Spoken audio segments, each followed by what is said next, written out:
Alright, here we are, 2 weeks away from inland lake trout season opening in Ontario here. Getting all our lures tied up, getting these tube jigs here. I'm tying on stinger hooks. So these stinger hooks are just small treble hooks that trail behind your tube jig. So when this tube jig is placed in this tube jig body here, this hook, the treble hook stinger, it's gonna be hidden in the skirt of the tube jig. So when that lake trout hits the tube jig and misses the treble or the single hook, it's gonna get stuck with that little stinger hook here.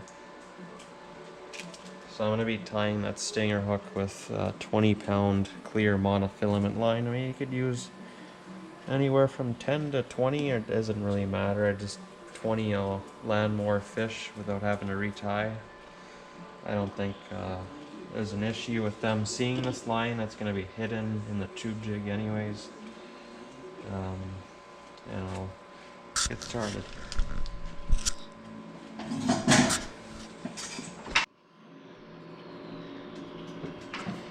Alright, so I just cut about a foot of that 20-pound monofilament here. It doesn't matter what brand you use, anything will work. You want to be fairly short with this leader. Now you could buy these pre-tied already. Here we got a package of these Northland Tackle stinger hook rigs. Those will work fine. We're just tying up a bunch here tonight. Now sometimes it's a little bit of a pain here to do this, but just get it tied onto the eye of this tube jig hook first. Then we'll it's always good to use your teeth to get the line cinched down.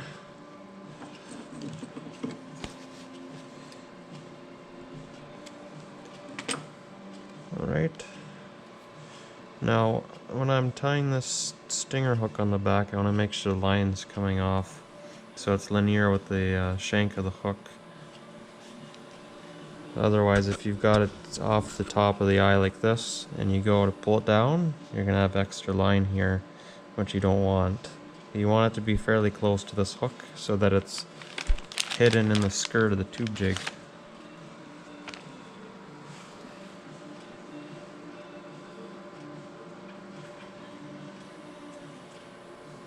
And when tying the stinger hook on, you're going to have to be pretty short with the line.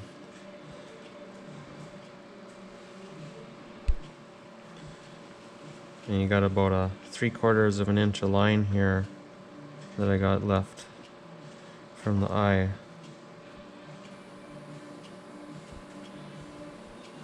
So when I have this much here coming off the eye of the hook, that should almost come back to here when I have it retied, cinched down.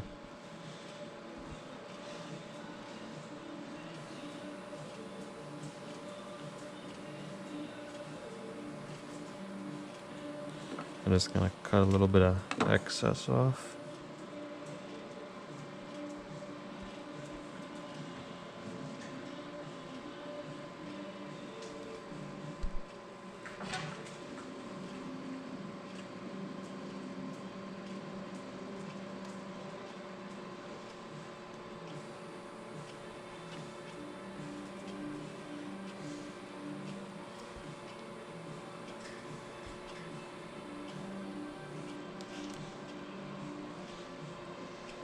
And just gotta cut the tag end off, but it's the basic idea of having the stinger hook.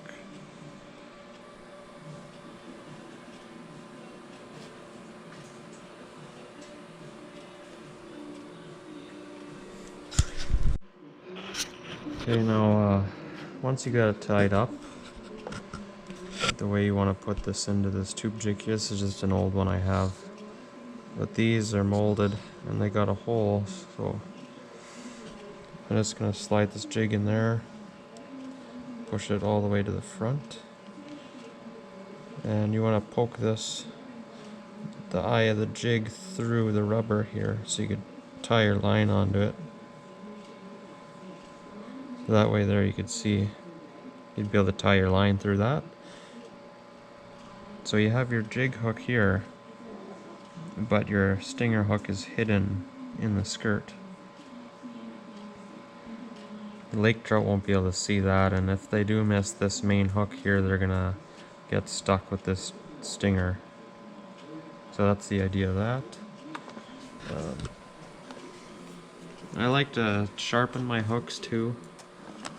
I'll just take a file. I find this one works. Any flat file will work. You just lightly touch it up. This hook's already sharp. I do the same with the stinger hooks. Anything else I use. As for rods, this is I want to say a 1 ounce jig, or maybe 3/4 ounce. But I'll typically run a medium heavy rod for lake trout. This is a 36-inch rod here, medium heavy. It's got a nice action to it. It's not terribly stiff. I'll run 20-pound braid for the main line, and then I might run 15-pound monofilament or 12-pound. Probably 4 feet of that, tied with a barrel swivel. And these tip-ups here too, I use these work well. I got these tied with 50-pound Dacron braided line.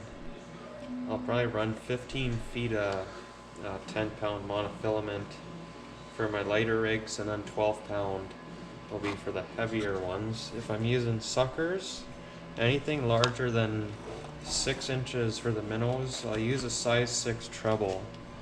So on this one here, I got a size 6 VMC treble hook, and then I got the split shot about anywhere from 16 to 18 inches above the hook.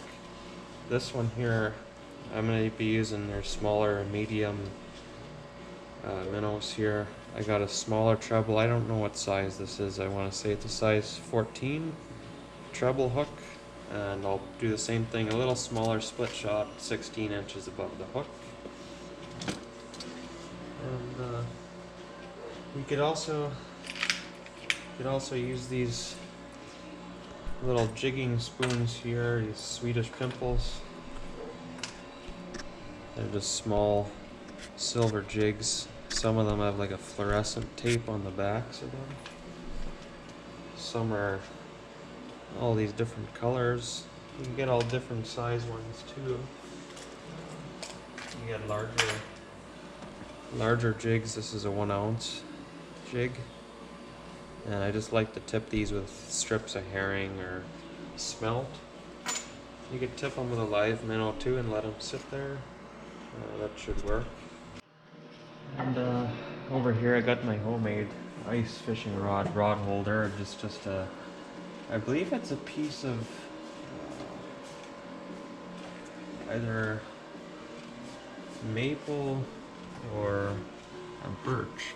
I'm not sure. I milled it quite a while ago, probably 2 years ago. And I just drilled a bunch of 1 1/4 inch holes for these fishing rods to fit into. I got more lake trout rods here. They're all medium heavy action rods. We got some other noodle rods, ultralights, a couple walleye rods. We got more in the bag here for walleye fishing, and then we have a couple more perch rods sitting around the shop. And their tackles all scattered everywhere. Had to reorganize some things. But that's about it for this tackle today. Yeah, bye.